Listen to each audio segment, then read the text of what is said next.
சிவானா, ஏன் மீசை வச்சேன்னா நான் ஒருத்தவங்களுக்கு 20,000 பணம் கொடுக்கணும். 20,000 எப்போ தெரியுமா வாங்கினது? ஃபஸ்ட்டு கொரோனா வந்துச்சு பாருங்க, அதுக்கு முன்னாடி வாங்கினது 20,000 ரூபா. அவங்க கேட்டு கேட்டு பார்த்தாங்க. நான் ஒரு சபை தான் எடுத்தேன். அவங்களுக்கு பணம் கொடுத்துட்டு தான் நம்ம மீசை வைக்கணும். சேவிங் பண்ணும்போது மீசையை வலிச்சிட்டேன். ஆமாம். ஆனால் இப்போ கொரோனா வந்து ஃபஸ்ட்டு கொரோனா வந்து எத்தனை வருஷம் ஆச்சு? 6 வருஷம் ஆச்சு. ஆனால் இன்னமும் என்னால் பணம் கொடுக்க முடியல. மீசை வச்சுட்டேன். மன வேதனையாக இருக்குது. அவங்க சொன்னாங்க, நீ எப்போதான்ப்பா காசு கொடுப்ப? நான் குழிவுல போனதுக்கு அப்புறமாப்பா காசு கொடுப்பேன்னு கேட்டாங்க. நான் குழிவுல போனதுக்கு அப்புறமா காசு கொடுப்பேன். எப்பா நீ காசு கொடுக்க வேணாப்பா, நீ வச்சுக்கப்பா, நல்லா இருப்பா அப்படின்னாங்க.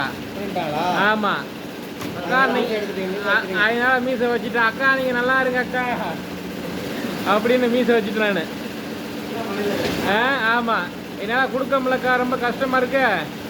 பிற்பாடு நான் சினிமாவுக்கு நடிக்க போயிட்டேன்னா அப்போ நான் அவங்கள வந்து சந்திச்சு பணம் கொடுத்துட்றேக்கா அப்படின்ட்டேன். ஆமாம் நீ நல்லா இருப்பா போப்பா அப்படின்ட்டாங்க. நான் பாரதி வரியில் விதை. எல்லோருக்கும் 11 மணி 5 நிமிடத்தில் உங்களிருந்து விடைபெறுகிறேன். நன்றி, வணக்கம். அடுத்த எபிசோடு காலையில் சந்திப்போம்.